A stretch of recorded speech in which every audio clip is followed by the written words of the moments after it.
Okay. So in today's lecture, as we said, we are going to talk about the speculative execution of your branch prediction. And for that, the agenda which we are going to discuss in this particular topic, the overview of your branch prediction, which we have discussed in previous class, and then branch prediction algorithms. There are some branch prediction algorithms are there, dynamic branch prediction algorithms we discuss, and some advanced branch prediction methods, and memory disambiguation. And finally, we are going to talk about the some security implications of speculative executions. When we are predicting, then how it will lead to some security implications. So for these topics, we are going to follow a textbook, second textbook, that is Computer Architecture, a Quantitative Approach. In that, you can consider for your optional readings that Appendix C2 and C3 for this branch prediction purpose. Okay. So now, in the overview of your branch prediction, what we have done. So this, there are certain hazards are there. In that hazards, one is your control hazard.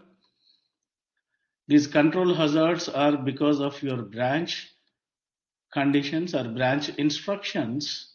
Branch instructions. In that branch instructions, we have seen there are two types. One is unconditional branch instructions. We call that your jump instructions. Another one is the loop instructions. The loop instructions, which may have your if else loops or your for loops. So in that case, how to solve these control hazards means, we have seen that in the instruction execution, the branch instruction will go through the different phases: the instruction fetching, then instruction decoding, then execution, then memory access. Okay, so the in the program counter will be updated, updated at the memory access stage. In the execution stage, it will evaluate the effective address.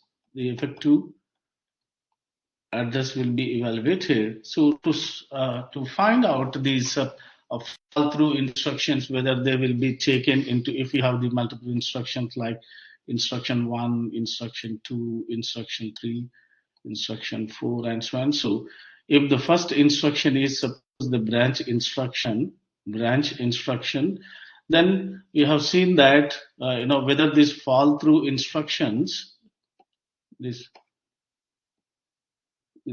whether these fall through instructions will be put into the pipeline or not for the execution pipeline or not. And for that, we have opted certain methods, stalling the pipeline method, so that we have seen the solution that if branch instruction is there in this pipeline, in this pipe, then the next instructions, they will stall until it will complete this memory execution phase. So the stalls will be there.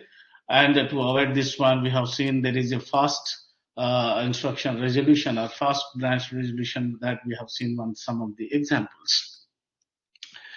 So that, let us see in these control hazards, mostly caused by the branches, as we said, and the key to performance in the modern processor, these control hazards are the key one, and the key performance of these modern processors based on this solution of these control hazards.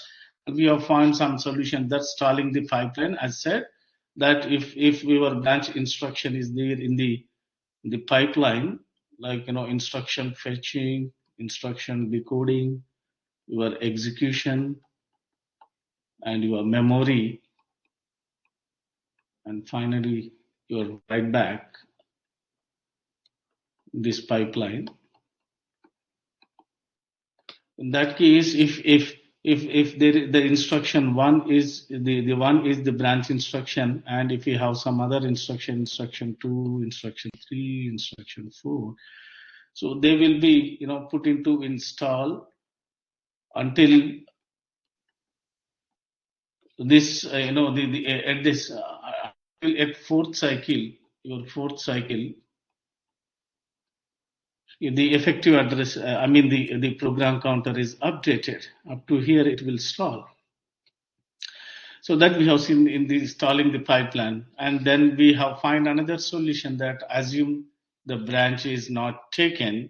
So when we assume that the branch is not taken, then we continue, giving these inserting these instructions into the pipeline for execution. So they start executing F1, F2, then in the next cycle, your third instruction will be fetched, and in the next cycle, uh, this cycle it will go, and in the next cycle, the fourth instruction will be fetched. And at this time, the decision is taken at fourth cycle. Decision will be taken whether the branch is taken or not taken.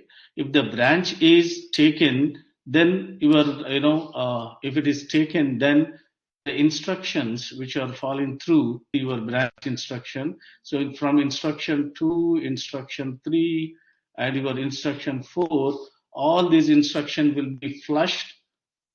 They will be flushed. Okay. And if the branch, our guessing at the prediction that branch is not taken, then your instruction 2 to your instruction 4 will resume or will continue their execution. They continue their execution. And third solution which we have seen, that the branch delay slots. In this branch delay slots, we have seen if there is a branch, in that branch, it will have some instructions. Let us assume that instruction 1, instruction 2, instruction 3, and so and so. And there are certain instructions which are independent from this. There are certain instructions which are independent from this branch. They are, above this branch and you are below this branch. Suppose your instruction 4, instruction 5, your instruction 6, or below this branch, suppose instruction 7, instruction 8, or instruction 9, and so on. If these instructions are independent of this particular branch, if they are independent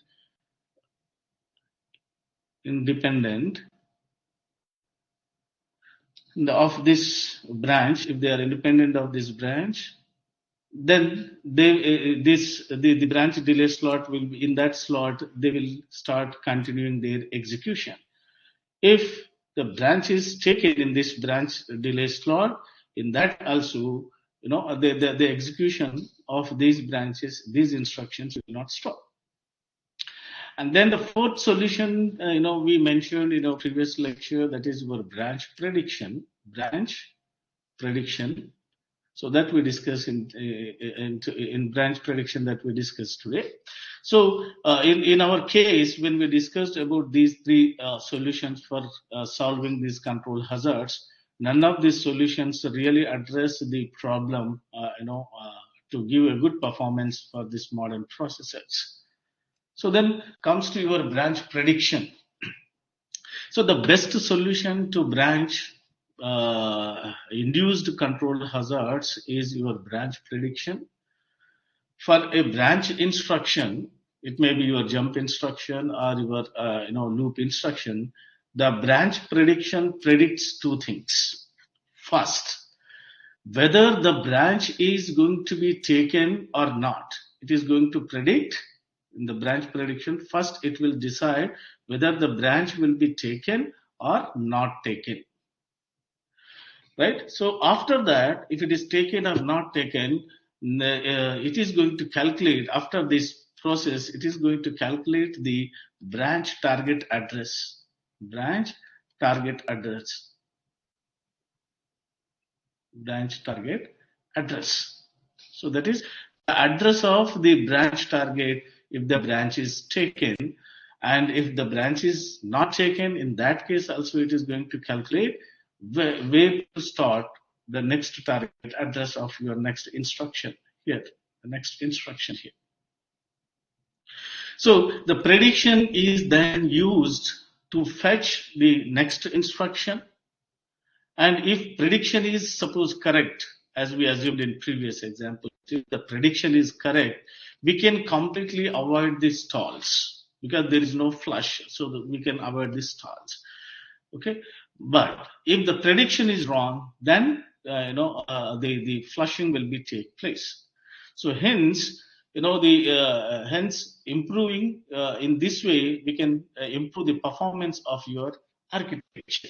Performance of your architecture, right? So if the branch prediction is not perfect, means if the branch prediction is wrong, suppose, then if the prediction result is wrong, in that case, pipeline has to be flushed out. Pipeline has to be flushed out. That is what we have seen in the assume not taken as well as assume not taken condition part. So almost every design decision that changes,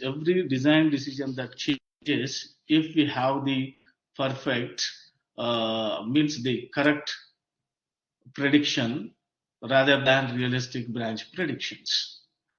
So to do this branch predictions,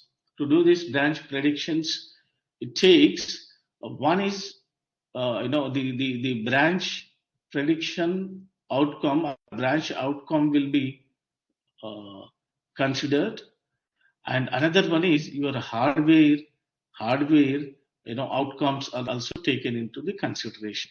So two things involves in this branch prediction part. Okay, so let us assume that let us consider one branch prediction example. So consider this C code, and its equivalent assembly code for this C program. See, in this C code, if R1 is equal to 2, then the next instruction will be executed. That is, store this value to 0 into your R1, or else store this value 2 into your R1. Okay, and then the out of body instruction, the independent instruction, that is store 3 into your R3.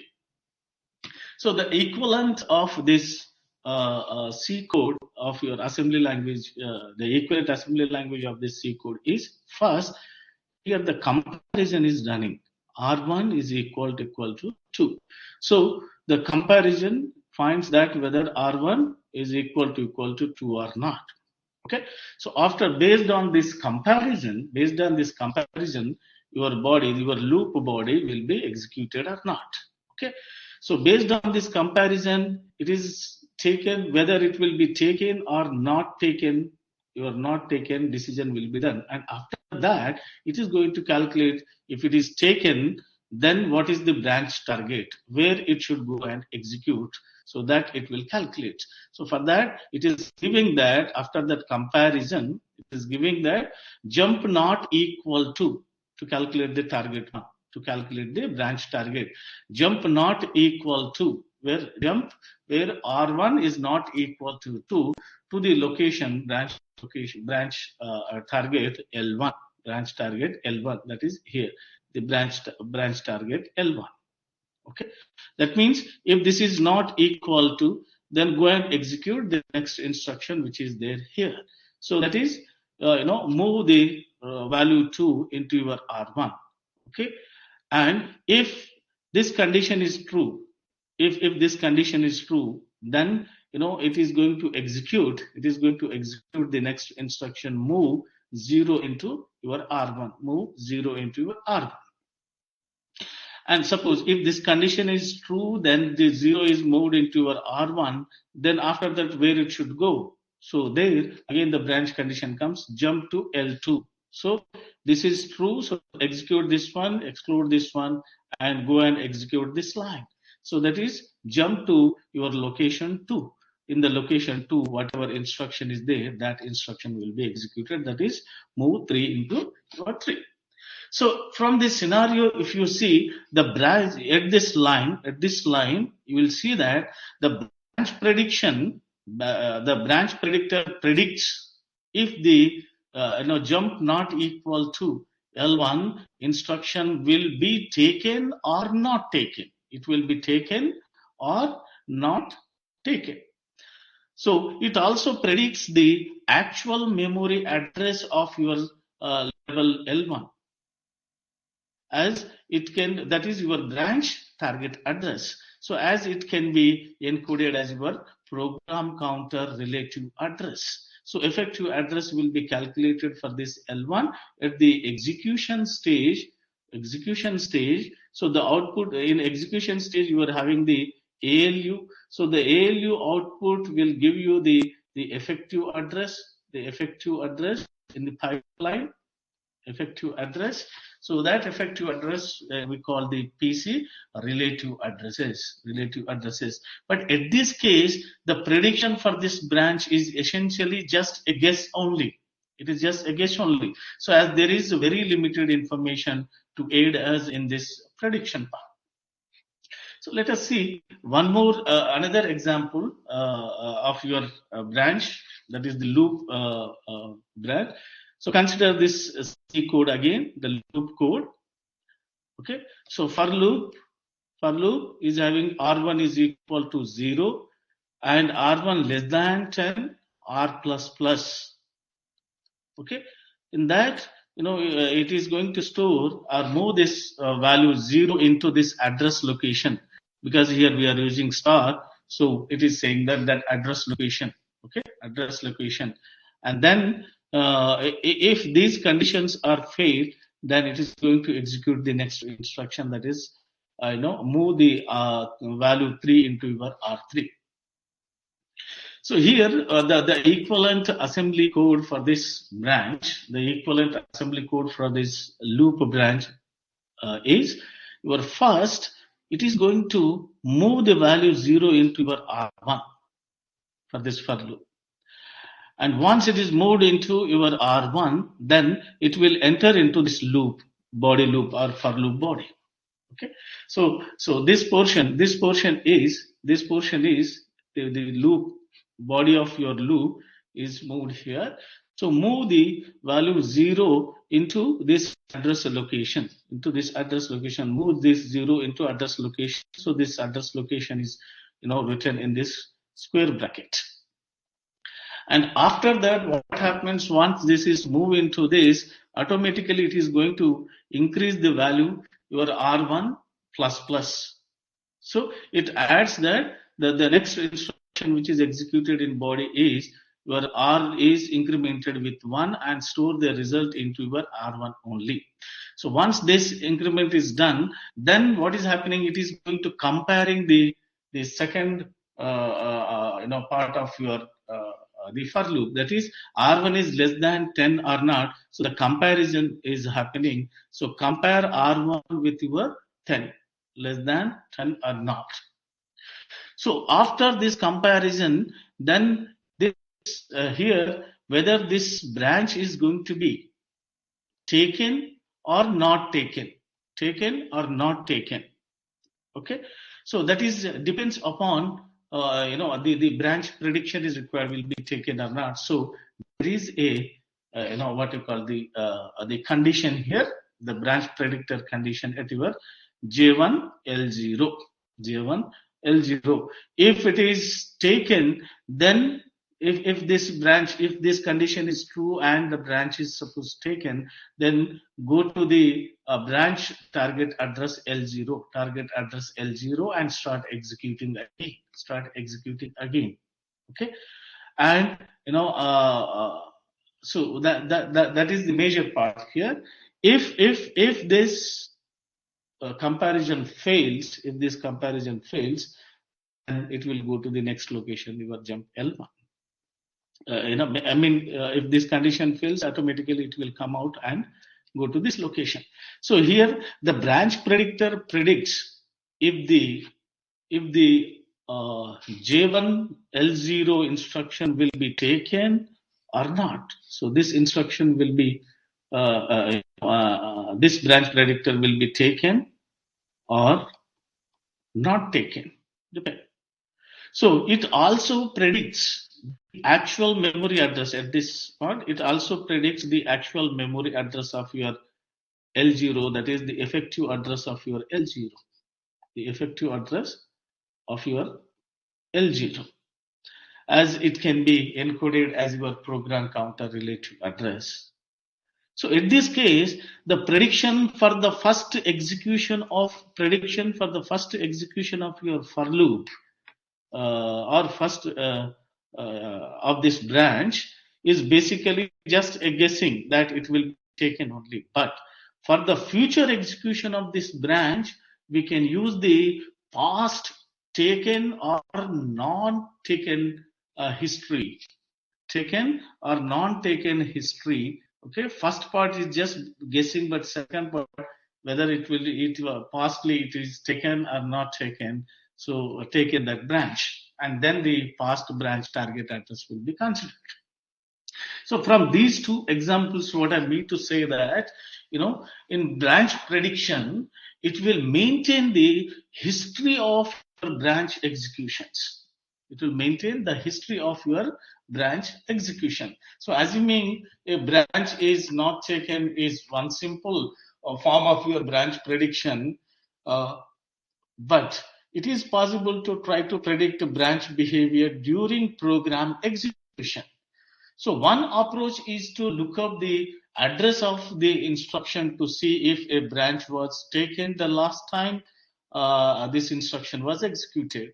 And if so, to begin fetching a new instruction from the same place as the last time. So this technique we used to call the dynamic branch prediction. We call dynamic branch prediction. We call this as your dynamic branch prediction. Dynamic branch prediction.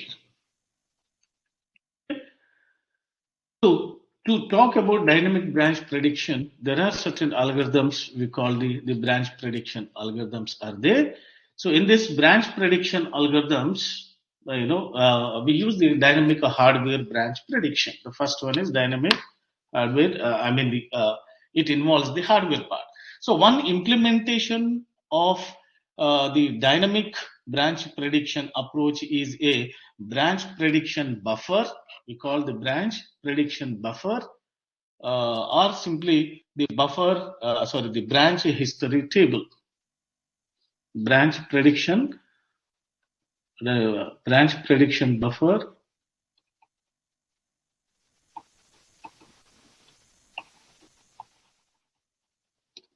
Branch prediction buffer, or we call the branch history table. Branch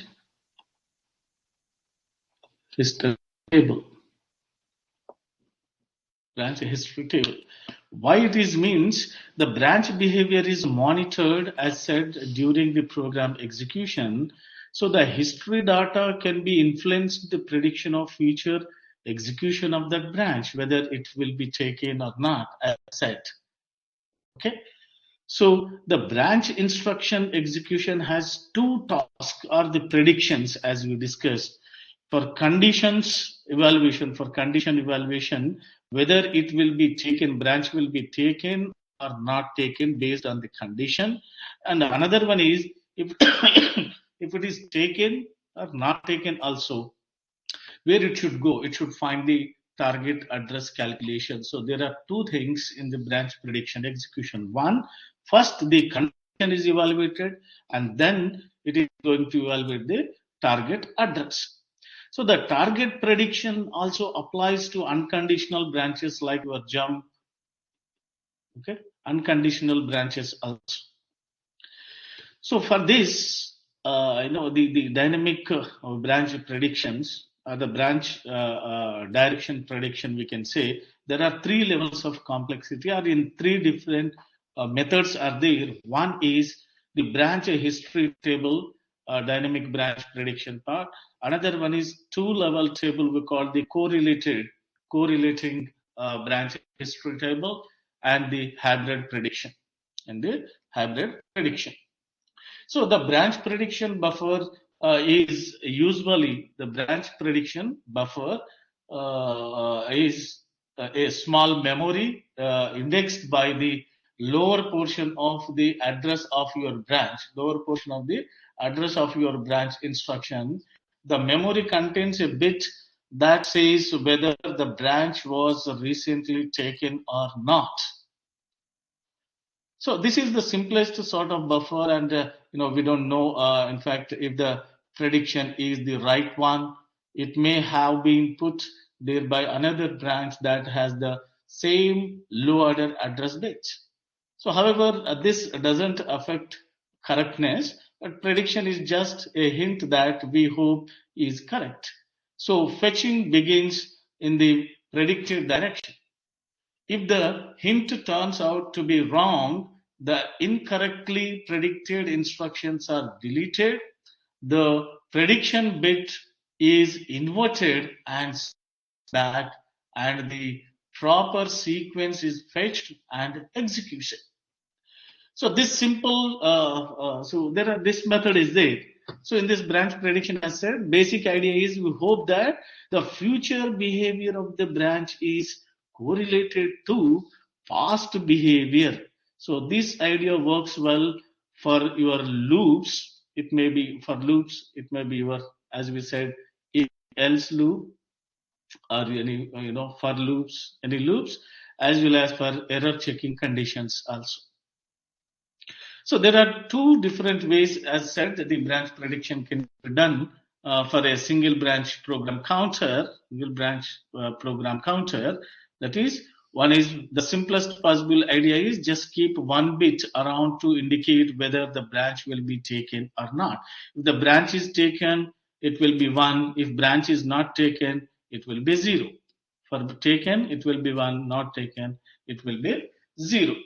Okay, so and another solution for this branch prediction, dynamic branch prediction algorithm, second one is the second simplest one is keep 2 bits around, that give the more bit or more history information. So there are 2 methods are there. So let us see in this 1 bit branch prediction process. In this 1 bit branch prediction process, with a small example. Now consider we have one code is there for loop for I is equal to 1 and I is less than 4 and I plus plus. In that another for loop is there. Suppose for j is equal to 0 and j less than 4, j plus plus, and in that one some instructions will be there and this code. So assume that we are having the hardware component, that is your buffer. That buffer maintains the history of your, the previous history of your branch, whether it is previously taken or not. So, and initially that buffer consists of your 0 and indicates that not taken, not taken. Okay. So for this example, let us see what is the branch outcome. What is the branch outcome? What is the branch outcome? Now let us see. Here for the first loop, your I is less than 4, suppose. Then let us see that if I is equal to 0, okay, if I is equal to 0, then it will enter into this loop, then it becomes, j is equal to, it executes up to 4 cycles, right? 0, 1, 2, 3, and 4, 1 cycle. Okay. Similarly, for I is equal to 1, again J will start executing. J will start executing that, J is equal to 0, 1, 2, 3, and 4. And for I is equal to 2, for I is equal to 2 for the first loop, then again J is equal to 0, 1, 2, 3, and 4 times. Okay, and similarly for I is equal to 3, for I is equal to 3, then it will take J is equal to 0, 1, 2, 3, and 4. For I is equal to 4, I is equal to 4, it is I is less than 4, so obviously the condition fails and it will not enter. Okay, so this is the case. Okay, so now in this case, what is happening here? First part we are going to check whether the branch is taken or not taken. For I is equal to 0, I is equal to 1, branch is taken, so it is true. Okay, let me just erase this and let me use another pen.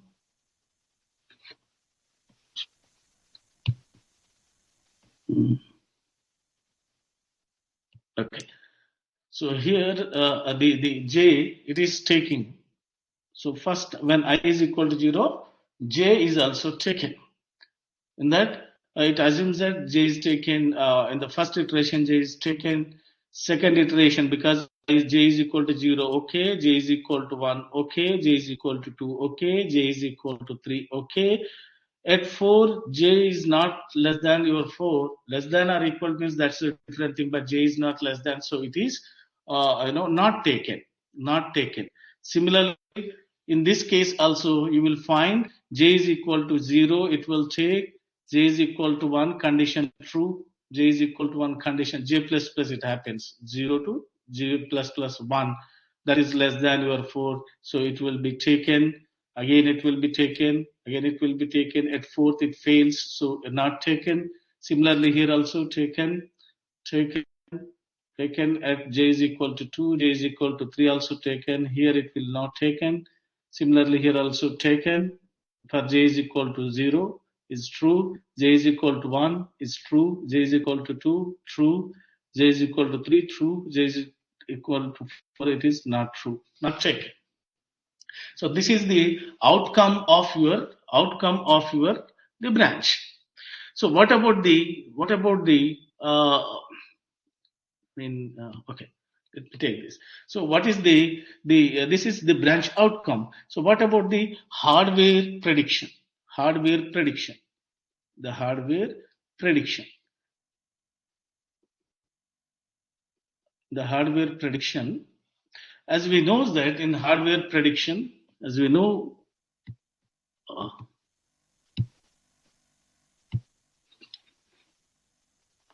okay.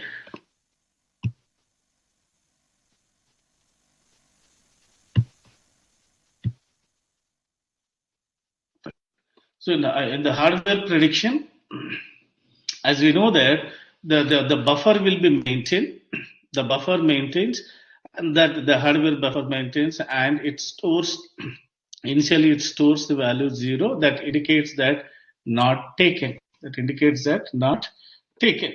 So in the hardware prediction for J is equal to your 0, 1, 2, 3, 4 first cycle, then J is equal to your 0, 1, 2, 3, 4.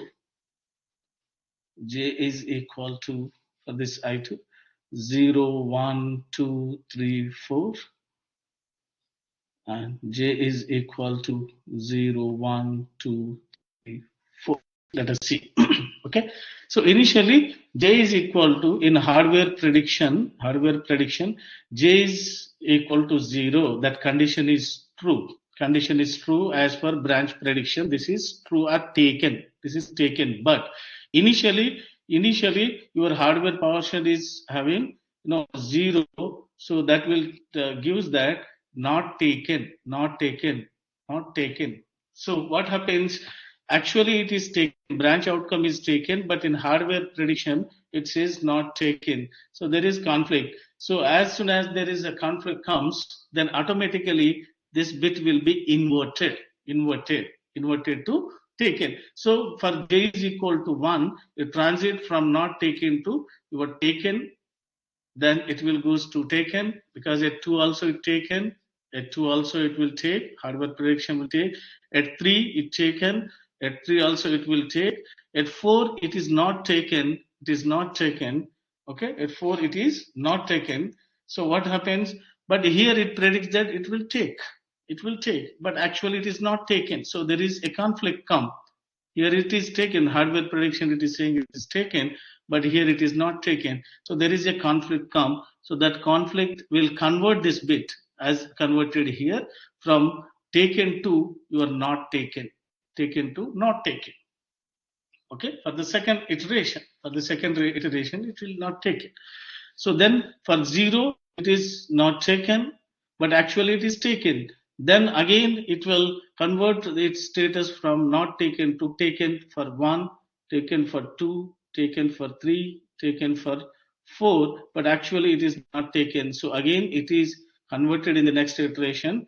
Now, taken to, you are not taken for 0, for at the second iteration here, but actually it is taken, so it again converts its status, one bit prediction status, from not taken to were taken, and it is continues, but at the end it is converted as taken, but actually it is not taken, so it will be convert into were not taken bit, inverted into not taken bit.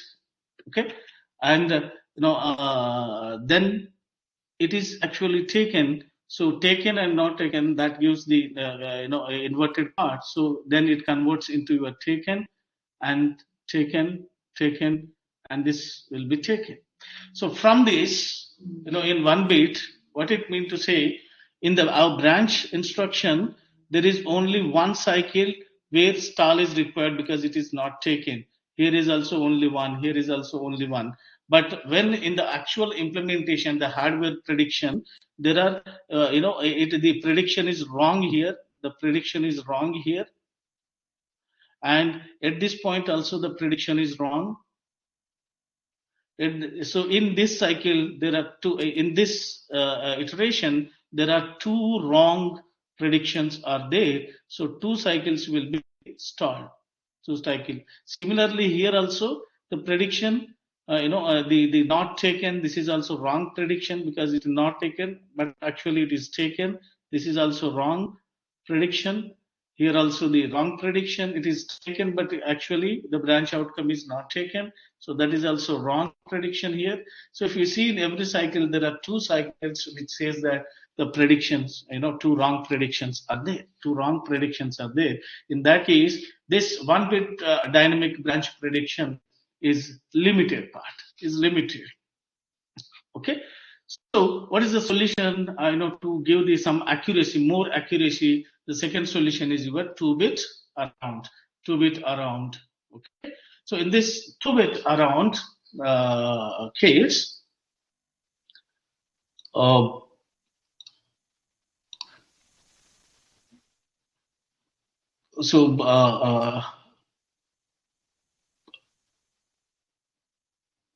so in this no in this the one bit we just consider this loop, for loop branch, that branches having sometimes in row, right?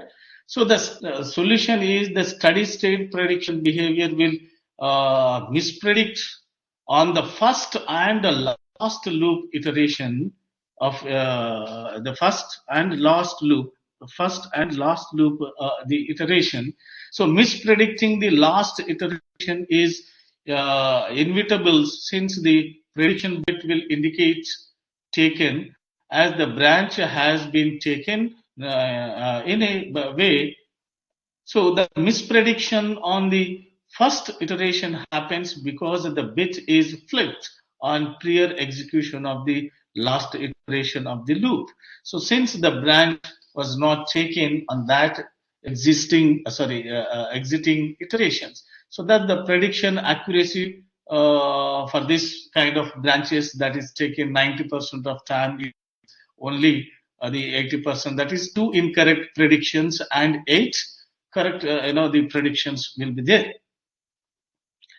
So ideally, the accuracy of the predictor would match the taken branch frequency for these highly regular branches. So to remedy this weakness,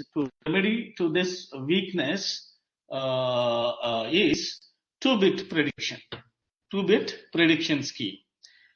So in this 2-bit prediction scheme, we call this as your 2-bit saturating counters also. 2-bit saturating counters also. So in a 2-bit scheme, a prediction must be wrong twice before it changed.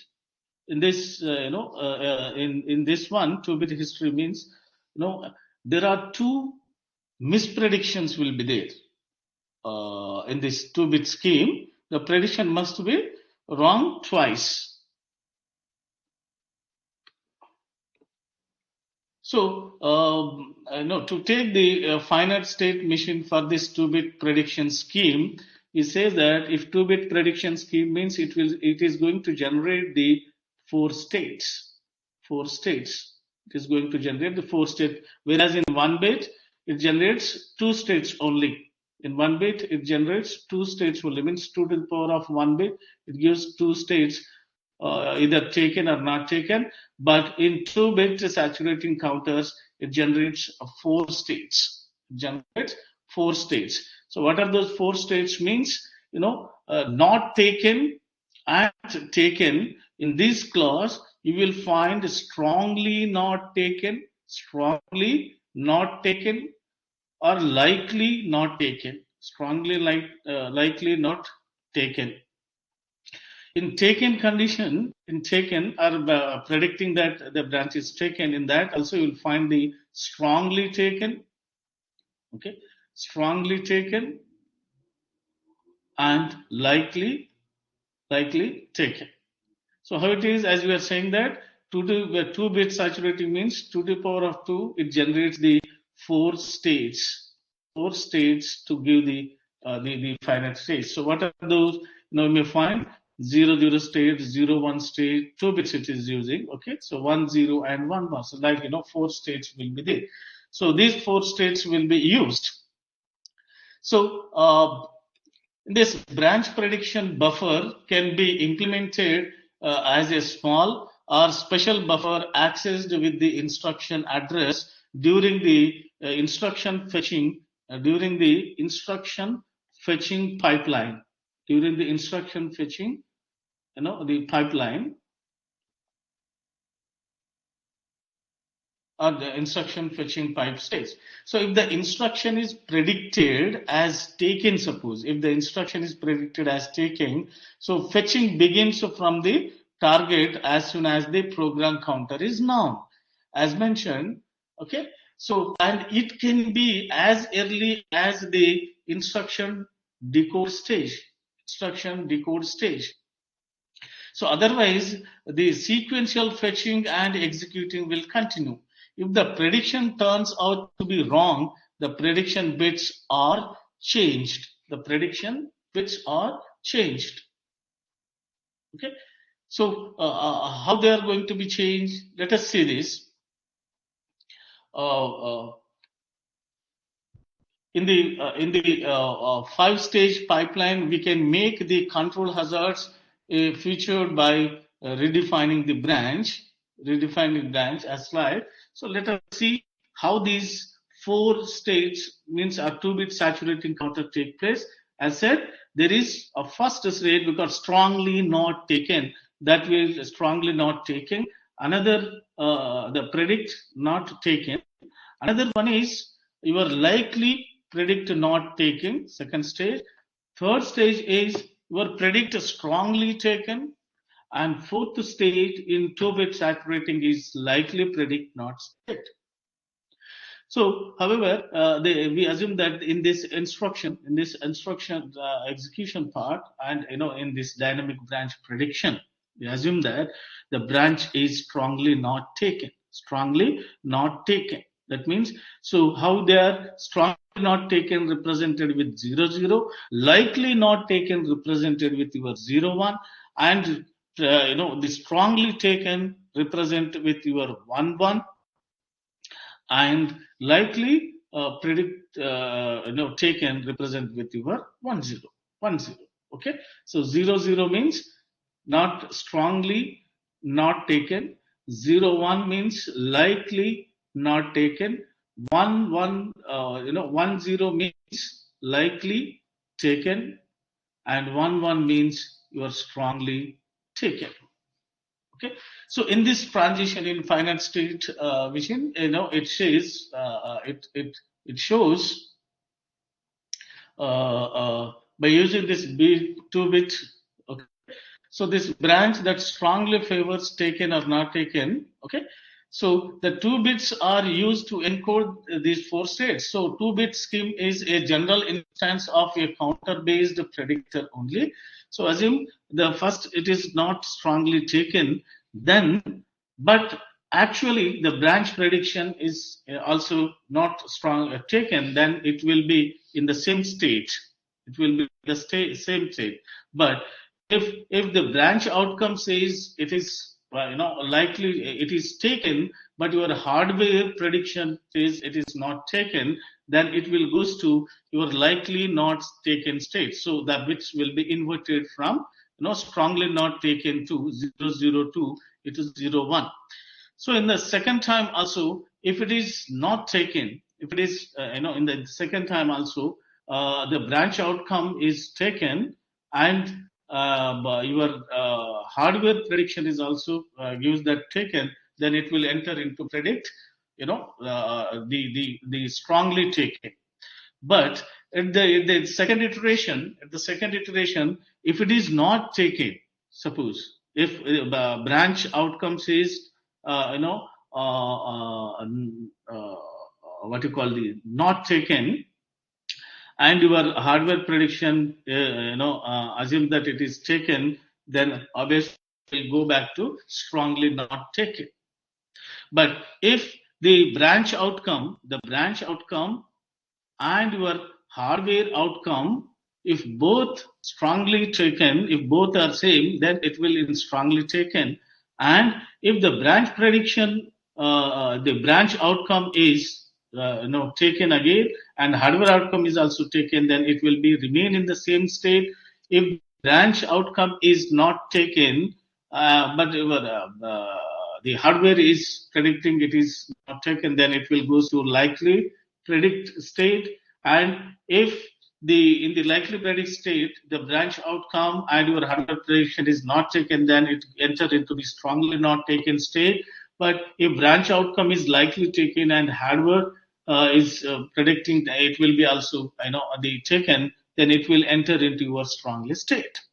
So this is a 2-bit saturating counter, that whether they are strongly taken means repeatedly taken or not. So for that the history is maintaining. So 2-bit history means the prediction must miss twice before the changes. As miss starting it is not taken, and again it is assuming not taken, so it is remain in the same state.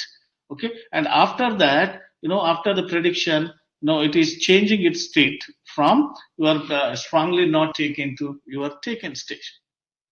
So for n-bit predictors, are possible, but after 2-bit, not much benefit is required for this n-bit saturating counters. So let us see one example here. Let us see the example for 2-bit saturating counter. Now, the state is 00, and the branch outcome, actual branch outcome, which we have seen in this example.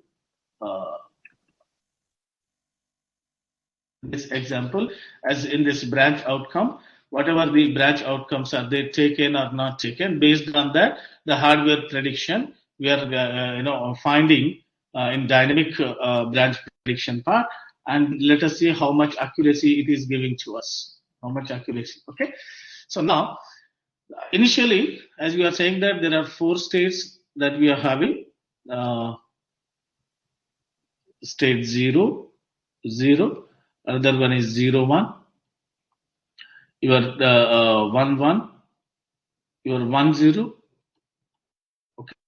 So here it is taken, the not taken, and the taken. Based on that, the predictions will be taken. Okay.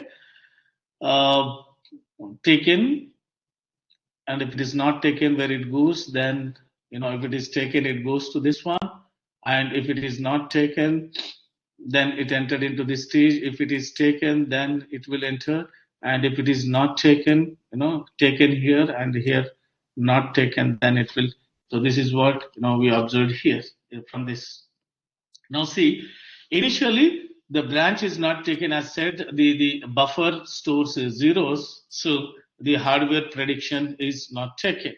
Okay, the hardware, but the actual branch is taken, but the hardware prediction in the state, it is 0 0, means it assumes that not taken, not taken. So now the current state and current prediction is in this history is 0 0 and not taken, 0 0 and not taken. So from 0 0 not taken, it is going to the next state 0 1, 0 1. In this 0 1, 0 1, the actual branch outcome is taken. So from 0 1, actual branch is taken, but what it assumes, the first twos are not taken, right? So that is you are not taken in 0 1, 0 1. It is assuming that not taken, not taken, but it is actually taken.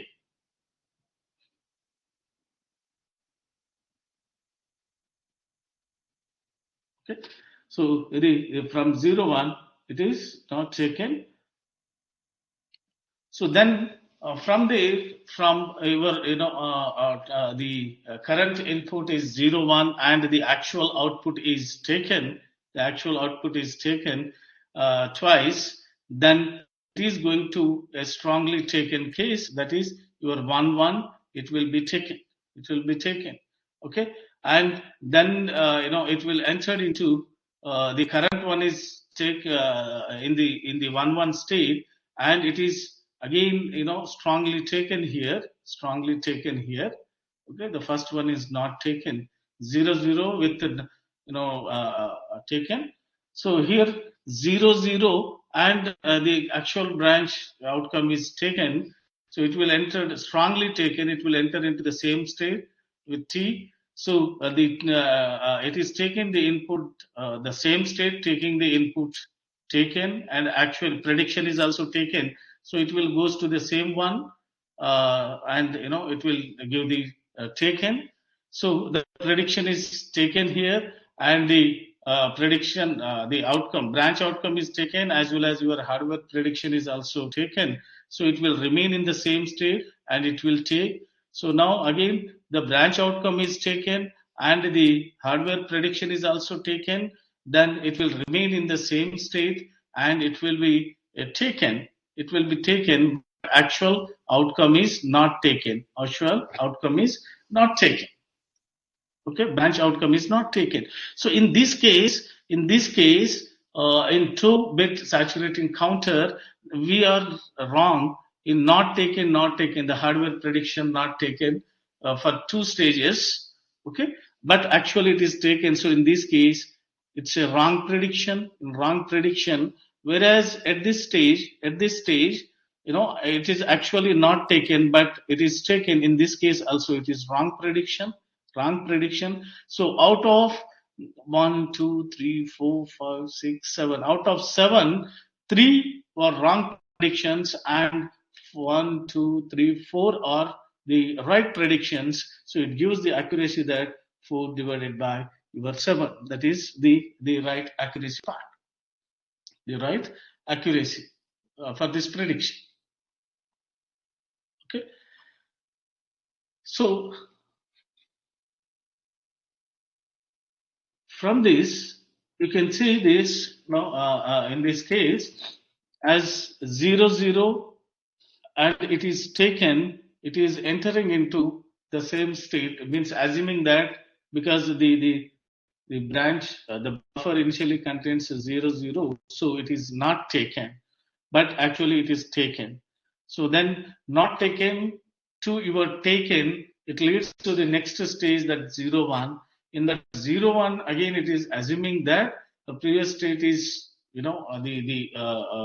not taken, but actually it is taken. So it will give this table. So there are three mispredictions. There are three mispredictions and four correct predictions are there. Three mispredictions and four correct predictions are there. So you'll get the accuracy is your 4 divided by 7. So this is the advantage of this 2-bit saturating counters.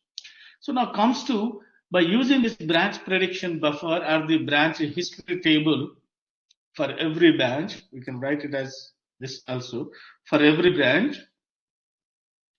So then how it is maintaining, suppose for every branch history table will be there. So that is branch, for branch 1, it is going to check whether it is going to maintain the history with the 2 bits, whether it is taken or not. Okay. Similarly for branch 2, it also maintained with 2 bits saturating 0, 0. Okay. For branch 3, it also maintained its history by 2 bits, like 0, 1, and it continues up to your some branch n branches. Branch n, it will also mention the history table, like 1, 1, something like that. Okay. So for if a program is having n number of branches, then for every n number of branches, the branch history buffer will be maintained, and this is a limited space, limited limited small memory, which is used to maintain the history of the branches. Okay. So these branches, so here you can see in this yellow diagram. So there are 2 bits are used for every branch to maintain their history, whether they are strongly not taken or likely not taken or strongly taken or likely taken. For that, 2 bits are more enough. Okay. So that will be maintained here. So these entries are basically, if there are, suppose k branches are there, then there will be 2 to the power of k entries will be there. 2 to the power of k entries will be there. Okay. So this 2 to the power of k entries will tell whether those branches are taken, whether these branches are taken or not taken or not taken. Okay. So that will give you, so how to identify which branch is taken, which branch is not taken. So to know that, from that program counter, whatever the lower bits are there, from the program counter, whatever lower bits are there, those lower bits, the lower side bits, they are used to find out, from these n number of branches, which branch should be taken, which branch should be selected first. So to select whether branch 1, 2, 3, 4 are with branch 1. So for this branch selection from this program, from this buffer memory, to select these branches, the lower bits of your PC relative address, lower bits will be used to find out these branches. Once these branches are found out, then from there it will check whether that branch, previously that branch is taken or not taken or not taken. So this is about the branch prediction buffer in this case.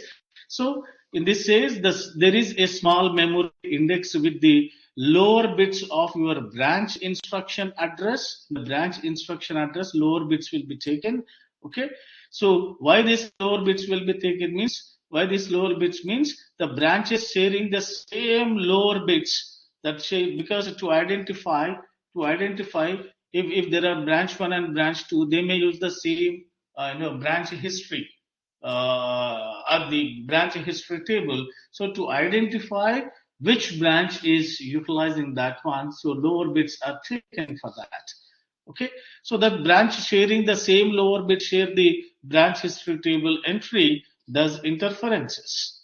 So to implement this branch history table, two bits attached to each block in this instruction cache, like two bits are, whether they are taken or not, two bits are used. So that requires a separate memory access during the instruction fetching phase. During the instruction fetching phase. So the caveats here is that cannot separately size, like the instruction cache in the branch history table. Instruction cache in the branch history table.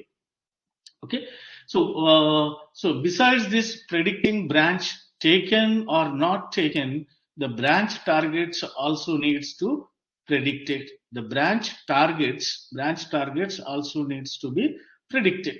So the branch target buffer, that BTB, will also required here. Branch target buffer is the storage like branch history buffer. Okay, the branch target buffer is also required, another hardware to storage used to store the branch target address from the previous execution of the branch. So this is essentially a cache design part. So when we talk about the cache memory, there we are going to talk more about this branch target buffer. So if the predicted is taken, if that prediction is taken, then the cache target address is extracted as predicted branch target, as a predicted branch target. Okay, so to consider an example with this, we will discuss in the next class about this